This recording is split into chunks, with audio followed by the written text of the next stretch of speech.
Hey everyone, it's Canadian Edition, and welcome back to another news segment on War Thunder. So, some updates for the game coming. We've got the BO-105 attack helicopters. Germany are getting helicopters. So the BO-105 attack helicopters are coming, and they're selling them as a premium pack. You get the BO-105 CB2, rank 5 Germany, 2,000 Golden Eagles, premium account for 15 days. Some unique decals and titles, and helicopter closed beta testing access for $40. Or you can get the Leopard pack and the BO-105 CB2 pack together for $70. I'm not sure how that's going to work out to Canadian dollars, so stand by for that. This is just me on the website. Developed in the late 60s, BO-105 multi-purpose helicopters were used for civilian and military needs in many countries. This light helicopter with 2 turboshaft engines and a 4-bladed main rotor stands out due to its high reliability. All of the vehicle's main systems are duplicated. In our game, BO-105 helicopters will become Germany's primary rotary wing aircraft at rank 5. The average speed is generally comparable to that of the American Cobra, but the BO-105 is exceptionally maneuverable. Its 2-engine design gives it a chance to get to the landing zone even when one of its engines is damaged, but you'll probably want to completely avoid enemy fire as the BO-105 has no armor and only one pilot. For the initial testing of the German helicopter range in War Thunder, we have created anti-tank modifications of the BO-105 equipped with ATGMs. These modifications of the helicopter have no machine guns or cannons, which is one more argument in favor of keeping it away from enemy vehicles. For War Thunder, we choose several anti-tank modifications of the BO-105 that we would like to present to you, so let's check out the new German helicopters. So there's the BO-105 PAH-1, the BO-105 PAH-1A1, and the BO-105 CB2, which is a premium. So these are all coming to the Germans. Germany's getting helicopters, and if you haven't got yourself the Leopard with the 120mm Rheinmetall cannon, now's the time to do so, as you can get it bundled with a BO-105 attack helicopter for a discount price. Moving on, developer commentary on FPE parts and RP gain. There's going to be some changes in War Thunder. To sum it all up, fire prevention equipment will be available to research immediately after repair kit. That still means you will have to research parts and fire prevention equipment and then purchase them and grind several games without parts and fire prevention equipment, but at least they're making it so you can research the two immediately after each other, making it your first 2 researchable upgrades on a new tank for any sensible tanker. You can also repair a friend without parts if you're in a squad, or just playing a light tank or infantry fighting vehicle. So, light tanks and IFVs, please help me out by repairing me, because I have several tanks without parts, and I don't want to get my ass kicked. Also, if you have buddies in a squad with you, they can help you out as well. There will be no RP cap for actions or activity. No word on Silver Lions, but at least they're getting rid of the RP cap. That is awesome, and I gotta be honest, great news. Moving on. There's a reset of research progress for fleet and awards for closed beta testing participants. So they will reset the tech tree in anticipation of the open beta testing coming. There's also a new helicopter coming to the German tree. It's actually a French helicopter, the SA-313B Skylark. Interesting looking helicopter. Sort of looks like some sort of prototype thing. So in War Thunder, the SA-313B Alouette 2 will be the first air vehicle in the German helicopter tech tree. This light helicopter, which is mostly just a structural frame, has 1 turboshaft engine and no armor whatsoever. The SA-313B's turboshaft engine with slightly over 400 horsepower can get the vehicle up to 180 kilometers an hour. However, its light construction and low speed do not prevent this helicopter from representing a serious threat to ground vehicles. So, pilots will spend their first battles in the SA-313B with machine guns and unguided rockets in 2 units along the sides of the fuselage. as well as guided missiles that should be quite familiar to our tankers and pilots of American helicopters, the SS-1 ATGMs, which have done quite well for themselves in rank 4 to 6 ground battles.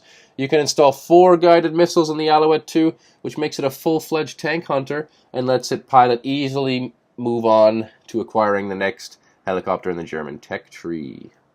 So, more helicopters for the Germans. I think it's strange how they're releasing a French helicopter for the Germans before the French even get any access to helicopters themselves. There's also a German Iroquois helicopter coming out, the UH-1D. It's basically just a German version of the American Iroquois.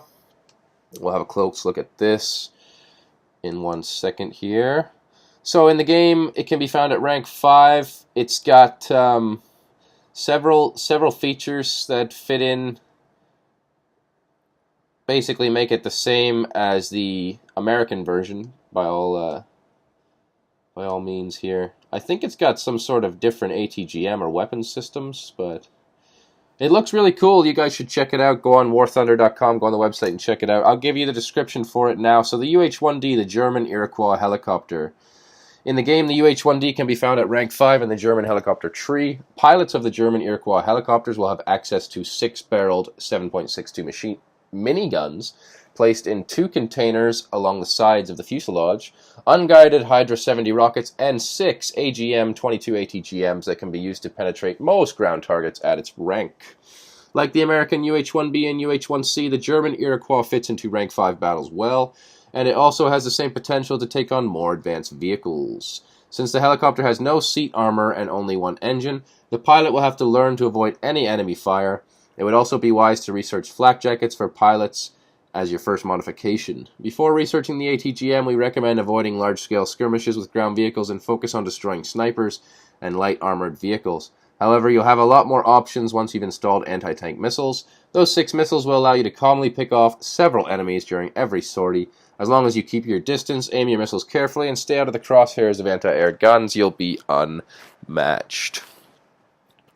So that's another helicopter coming to the Germans for patch 1.83. We also have a Flower-class corvette coming. It's a British World War II corvette designed specifically to escort Atlantic convoys and protect them from German U-boats. HMCS Brantford, a Canadian Flower-class corvette, will soon be available in the game as part of the CBT of the Royal Naval Forces. Once again, to get access to the British for the CBT... Sorry, let me just explain this. Open battle testing is coming for Naval Forces, but that's only for Germans, Russians, and Americans. British, you have to buy a pack to get access to the closed beta testing of the British tree of Naval Forces. So, in War Thunder, the Flower-class corvette will be represented in the game by the Canadian-built HMCS Brantford, which entered service with the RCN in May 1942. Comparable to some similar ships found at the starting ranks, HMCS Brantford features good firepower and survivability, but lacks in terms of speed and mobility due to the ship's large size and relatively lackluster engine performance. As the Flower-class corvettes were primarily intended to combat submarines, their deck-mounted armament was kept relatively light, consisting of a single 4-inch cannon on the bow, forming the primary armament, as well as a single 40mm and 2 single 20mm automatic cannons forming the anti-air armament. HMCS Brantford is reasonably well equipped to deal with hostile surface targets. Gotta say, this thing kind of looks like a tugboat. However, as most of the time commanders of this vessel will likely focus all of their limited firepower on a single target, they need to stay weary of the battle unfolding around them and remain vigilant at all times. Opponents will likely take advantage of the Brantford's low top speed of 30 kilometers an hour and decreased reaction ability in order to outmaneuver it and get into an advantageous position. So, torpedo boats in particular will strive to approach the Brantford unnoticed in order to fire off their torpedoes on the unsuspecting victim for an easy kill. Besides torpedoes, HMCS Brantford is also very susceptible to air attacks, especially if all her guns are already being used to combat surface targets. To counter this, it's highly recommended to stick close to your allies whenever possible and avoid going off on lone wolf adventures. This way you'll always have friendly guns backing you up, and according to Murphy's Laws of Combat, the enemy will also have something else to shoot at. Despite your best efforts to avoid getting singled out by enemy warships, it's still bound to happen in certain situations. In those cases, you can always expect your ship to suffer all kinds of damage. Luckily, the HMCS Brantford is a relatively large ship for her rank, with a crew complement of 85 sailors. This gives the ship a respectable combat endurance and ability to virtually tank damage while still remaining afloat and operational. Make sure to give the Flower-class corvette a try as you work your way up the ranks of the Royal Navy in closed beta testing. Smooth seas until then, captains. So, what I'd like to say about this is I'm pissed off that I can't play the British boats because I'm not going to be buying any of this stuff, but I look forward to sinking them as the Germans. Some other things that are coming out, we have the HMS Armada D14. It's a British battleclass destroyer. It was Britain's last wartime destroyer design and represented a radical shift in design philosophy compared to previous classes. One of the first ships of this class, HMS Armada, will become available to all captains in the closed beta testing of the War Thunder Navy forces.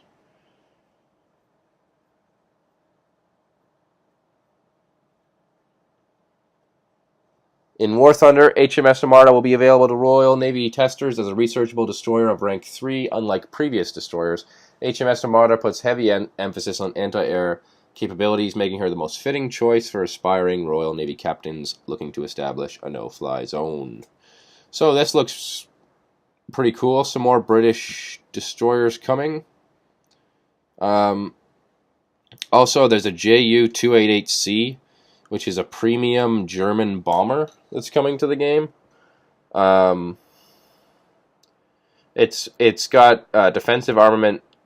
It's got a 20mm cannon and several twin 13mm machine guns, so it can defend itself from basically 360 degrees. Unfortunately, it's another premium bomber, so I don't think I'll have access to it. I'm not going to be spending much more money on this game.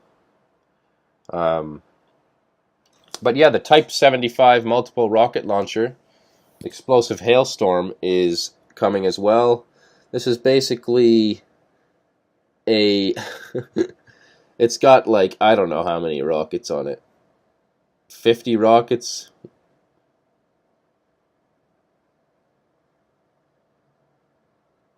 .32 rockets. And they just fire. It's like the Kayushka truck, the Russian Kayushka truck. It's a premium 30 barrels. It's a premium ATGM, I guess, but there's no guided to it, so it's just a missile launcher, really. This Type 75, the MLRS. It's a premium support vehicle and high rank combined vehicles. Once again, all these premium vehicles coming out to me is just kind of a bummer. Like, also making its way to the game is HMS Grafton. It's a G-class destroyer built for the Royal Navy during the 1930s, which saw limited action in the early stages of World War II before meeting her fate. The destroyer HMS Grafton will await all aspiring captains in the CBT of War Thunder's Royal Navy. So another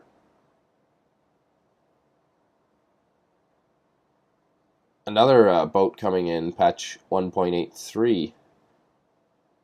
So yeah, all in all, it's exciting. There's lots of vehicles coming, a big new patch coming, open beta testing for the Germans, the Russians, and the Americans for fleet, and a whole bunch of new premium vehicles coming out. But ultimately, a little disappointed. I'm not pleased with the way this game's going lately. I mean, I'm really glad they're bringing all this new stuff out, but I don't like the ratio of premium vehicles to tech tree vehicles. It feels like to me they release 3 premium vehicles for every 1 tech tree vehicle, and I don't know if that's an accurate statement. That's just how it feels to me. So it's a little bit of a bummer. Maybe it's just lately with the latest patches. I understand they got to make money. It's a free-to-play game. But me personally, I'm looking for some fixes to old components of the game, as opposed to releasing new components and releasing new premium vehicles, which seems to be the direction they're going. In my opinion, a game is only as good as it plays, and some aspects of War Thunder just don't play properly. But these developers seem to strive to release even more aspects of the game which may or may not play properly and may or may not add to the other problems we're experiencing already. Anyway, that's been the news. It's a bit longer than normal. Hopefully you didn't get bored. Thanks for watching. Adios.